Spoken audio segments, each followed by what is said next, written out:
Hey everyone, welcome and welcome back to my channel. So here is my another video. So हमारा आज का lecture होगा human resource management. तो human resource management basically management के अंदर include होता है और it's a very important topic that comes under the management. So basically we are going to start with the introduction of human resource management. So as the name defines itself, human resource management means the management of the resource name human, यानी कि human हम लोग, तो हम लोग एक resource है तो उसका मैनेजमेंट करना, that means human resource management. तो इसमें आपका बेसिक कॉन्सेप्ट क्या रहता है कि right people at right place at right time at the right job. ठीक है, कि इसमें आपका बेसिक काम में आपको क्या करना होता है कि आपको सही लोगों को सही जगह पे सही टाइम पे सही जॉब पर इम्प्लीमेंट करना होता है. तो इसका इंट्रोडक्शन क्या होता है, तो ह्यूमन रिसोर्स मैनेजमेंट आपका बेसिकली क्या होता है, पीपल डायमेंशन होता है इन मैनेजमेंट, यानी कि लोगों को आपको देखना है इसमें. ठीक है, क्योंकि हर एक ऑर्गेनाइजेशन में लोग होते हैं. ठीक है, जहाँ वो अपनी सर्विसेज देते हैं, अपने स्किल्स को डेवलप करते हैं और अपने आप को मोटिवेट करते हैं, या उन्हें एक्सटर्नल मोटिवेशन दिया जाता है कि अपनी परफॉर्मेंसेस को बढ़ाएं. और उसके बाद ये इंश्योर किया जाता है कि वो जिस ऑर्गेनाइजेशन में काम कर रहे हैं वो उसके लिए कमिटमेंट प्रोवाइड करते रहें. इससे क्या होगा, यानी कमिटेड रहें कंटिन्यूसली. इससे क्या होगा कि जो ऑर्गेनाइजेशन है उसका डेवलपमेंट प्रॉपर हो पाएगा. जिस बेसिक फंक्शन के लिए वो ऑर्गेनाइजेशन बनी है वो गोल्स अचीव कर पाएगी. ठीक है, तो ये सच है, means it is a universal concept. तो ये हर फील्ड में वर्क करता है, लाइक गवर्नमेंट हो गया, बिजनेस, एजुकेशन हो, हेल्थ हो गया, सोशल एक्शन हो गया. तो बेसिकली आप कह सकते हैं हर एक फील्ड, हर एक फैक्टर जो है आपका ह्यूमन रिसोर्स मैनेजमेंट हर चीज़ में इंक्लूडेड होता है. तो जो आपका H R is human resource manager. तो जो आपका ह्यूमन रिसोर्स होती है वो कॉम्पिटिटिव एडवांटेज होती है. इसमें आप ह्यूमंस के पास स्किल होती है, कैपेबिलिटीज़ होती हैं, नॉलेज होती है, इनोवेटिव होते हैं वो लोग. ठीक है, चैलेंजिंग होते हैं. तो डेफिनेशन क्या है अकॉर्डिंग टू फ्लिपो, जो पर्सनल मैनेजमेंट है उसमें पर्सनल मैनेजमेंट ये बोलता है, यानी कि personal management means human management. ठीक है, तो वो क्या बोलते हैं कि ह्यूमन रिसोर्स मैनेजमेंट क्या होता है, प्लानिंग है, ऑर्गेनाइजेशन है, डायरेक्टिंग एंड कंट्रोलिंग है. किस चीज़ का, कि जो भी आपकी ह्यूमन रिसोर्स हैं उसको आपको क्या करना है, उसका प्रोक्योरमेंट करना है. प्रोक्योरमेंट मीन्स कि आपको उसको रिक्रूट करना है, उनको डेवलपमेंट करना है, उन्हें कंपनसेशन देना है, इंटीग्रेशन करना है उनका औरों के साथ, मेंटेनेंस करना है. ठीक है, उसके बाद आपको ह्यूमन रिसोर्सेज को एट दी एंड तक सेपरेट रखना है, सो दैट कि इंडिविजुअल, ऑर्गेनाइजेशनल और सोशल ऑब्जेक्टिव आपके एकम्प्लिश होते रहे. ये नहीं कि सिर्फ ऑर्गेनाइजेशन का ही डेवलपमेंट हो रहा है, आप लोगों पे ध्यान नहीं दे रहे हैं, या आप सोशल ऑब्जेक्टिव्स पे ध्यान नहीं दे रहे हैं, ऐसा नहीं होता है. तो देखिए ह्यूमन रिसोर्स मैनेजमेंट में क्या क्या आता है. सबसे पहले आता है जॉब एनालिसिस करना. ठीक है, सेकंड क्या आता है कि आपको पर्सनल की नीड्स देखनी होती हैं, रिक्रूटमेंट करना होता है, ना अपॉइंट करवाना होता है.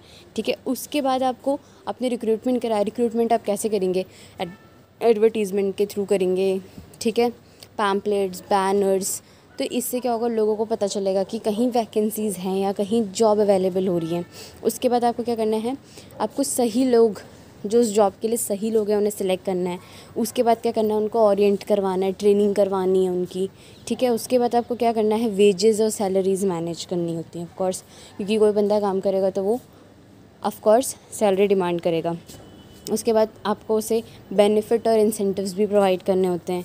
उसकी अच्छी परफॉर्मेंस को अप्रेज़ करना है. कोई डिस्प्यूट हो रहा है, क्योंकि जहाँ ज़्यादा लोग होते हैं ऑफकोर्स वहाँ डिस्प्यूट्स होते ही होते हैं, तो उनको रिजॉल्व करना है. उसके बाद आपको क्या करना है, आपको जितने भी लेवल्स हैं, लो, मिडिल, हाई. ठीक है, तो आपको सारे लेवल्स पे जो जितने भी आपके एम्प्लॉयज़ हैं सबसे कम्युनिकेशन मेंटेन करके रखना है. अब इम्पॉर्टेंस क्या होती है ह्यूमन रिसोर्स मैनेजमेंट की. सबसे पहले इम्पॉर्टेंस होती है रिक्रूटमेंट और सिलेक्शन में.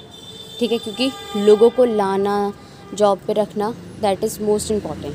उसके बाद आपको क्या करना है, लोगों की ट्रेनिंग प्रोवाइड करवानी होती है, उनमें टीम स्पिरिट बढ़ानी है, प्रोडक्टिविटी, प्रॉफिट बढ़ाना है. स्टैंडर्ड ऑफ लिविंग कैसे बढ़ेगा, जब वो अच्छे से जॉब करेंगे, आप उन्हें टाइम से वेजेस, सैलरी, रिम्यूनरेशन प्रोवाइड कराएंगे. उसके बाद क्या है, आपको अट्रैक्ट और रिटेन कराना है टैलेंट को. ठीक है, उसके बाद आपको कॉम्पिटेंसीज और स्किल्स डेवलप करनी है. उसके बाद लॉयल्टी, कमिटमेंट रखनी है, जॉब सेटिस्फैक्शन. उसके बाद एम्प्लॉयमेंट अपॉर्चुनिटीज़ भी जनरेट करनी है. तो ये इंपॉर्टेंस होती है ह्यूमन रिसोर्स मैनेजमेंट की. अब ह्यूमन रिसोर्स मैनेजमेंट के ऑब्जेक्टिव्स होते हैं, 4 ऑब्जेक्टिव होते हैं. पर्सनल यानी पर्सन से रिलेटेड. ठीक है, सेकंड फंक्शनल, थर्ड सोसाइटियल और फोर्थ ऑर्गेनाइजेशनल। तो जो पर्सनल होता है, पर्सनल में क्या रहता है कि आपको उनकी ट्रेनिंग है और डेवलपमेंट कराना है, अप्रेजल रखना है, प्लेसमेंट प्रोवाइड करना है, कॉम्पनसेशन देना है, ठीक है। फंक्शनल में आप क्या करते हैं, आपको अप्रेजल देना होता है, प्लेसमेंट प्रोवाइड करना है, असेसमेंट करना है। सोसाइटियल में आपको क्या करना है, लीगल कंप्लाइंस प्रोवाइड करनी है, ठीक है, बेनिफिट्स देने, यूनियन मैनेजमेंट रिलेशन आपको देखना है। ऑर्गेनाइजेशनल में क्या होता है, ह्यूमन रिसोर्स प्लानिंग करनी होती है, ठीक है। उसके बाद एम्प्लॉय रिलेशन मेंटेन करना है, सिलेक्शन करना होता है, ट्रेनिंग और डेवलपमेंट आपको इसमें भी कराना होता है।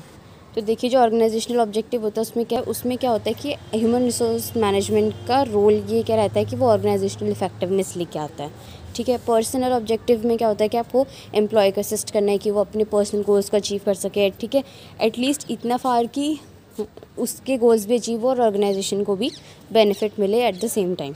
फंक्शनल में आपको क्या करना है, डिपार्टमेंट मेंटेन करके रखना होता है, ठीक है। उसके बाद जो डिफरेंट लेवल्स हैं उनको मेंटेन करके रखना है। सोसाइटियल ऑब्जेक्टिव में आपको क्या करना है, एथिकली और सोशली रिस्पॉन्सिबल जो भी नीड्स हैं उसके लिए आप रिस्पॉन्सिबल रहते हैं कि सोसाइटी कितने चैलेंजेस रखती है, नीड्स रखती है। तो सोसाइटियल डेवलपमेंट भी आपको पर्सनल का अपनी ऑर्गेनाइजेशन का साथ में लेके चलना होता है। और इसमें आप क्या करेंगे, वो आप इस तरीके से करेंगे कि जो नेगेटिव इम्पैक्ट पड़े वो मतलब उतना उस हिसाब से करेंगे कि जो वो नेगेटिव इफेक्ट है वो आपके ऑर्गेनाइजेशन पे ना पड़े। अब स्कोप क्या रहता है एचआरएम के, पहला स्कोप रहता है एम्प्लॉय हायरिंग, ठीक है, एम्प्लॉय को हायर करना है। दूसरा रिम्यूनरेशन यानी कि सैलरी एंड वेजेस का वो भी है मेंटेनेंस, वो करना है। एम्प्लॉय का मोटिवेशन करना है, इंडस्ट्रियल रिलेशन देखना है और एम्प्लॉय मेंटेनेंस करनी। अब जो एचआर होता है, HR is the personnel who manages all the management। तो उसके दो फंक्शंस होते हैं, एक मैनेजरल होता है, ऑपरेटिव होता है। जो मैनेजरल होता है उसमें planning, organization, directing, controlling, basic काम।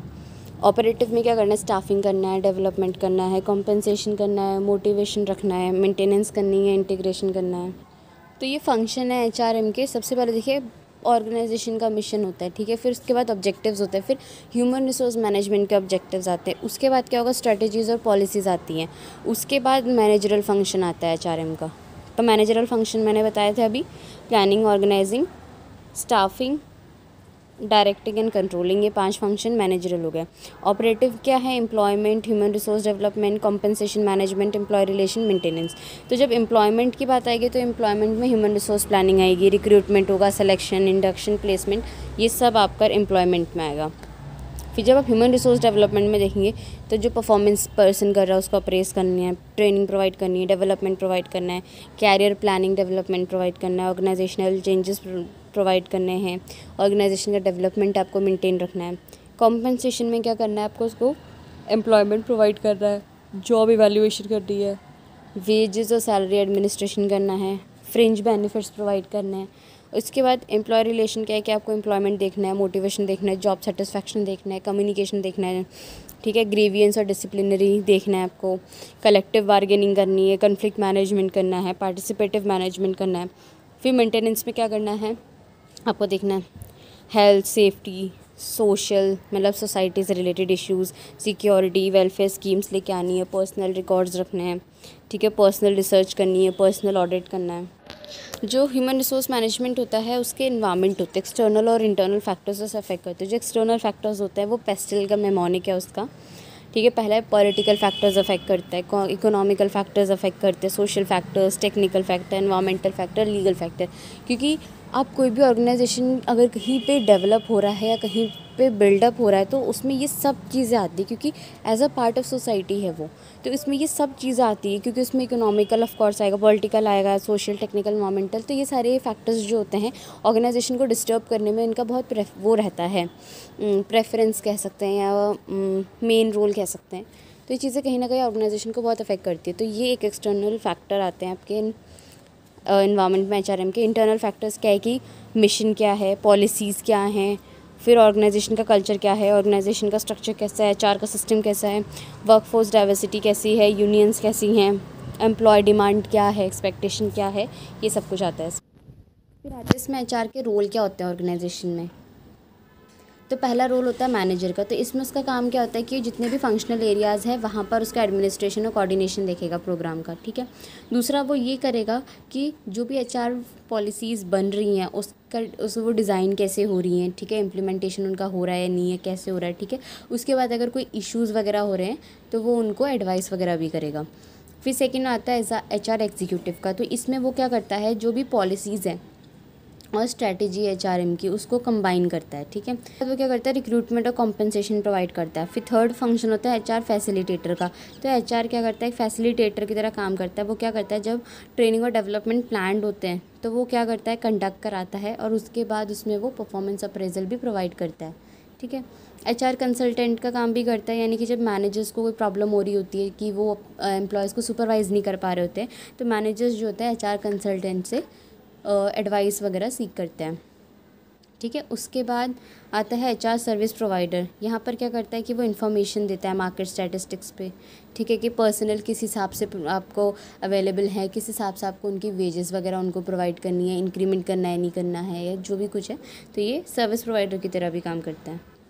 So thank you so much guys, hope you all like the video, and if you have any queries please drop them in the comment section. So thank you guys, keep supporting and don't forget to like, subscribe and share my channel.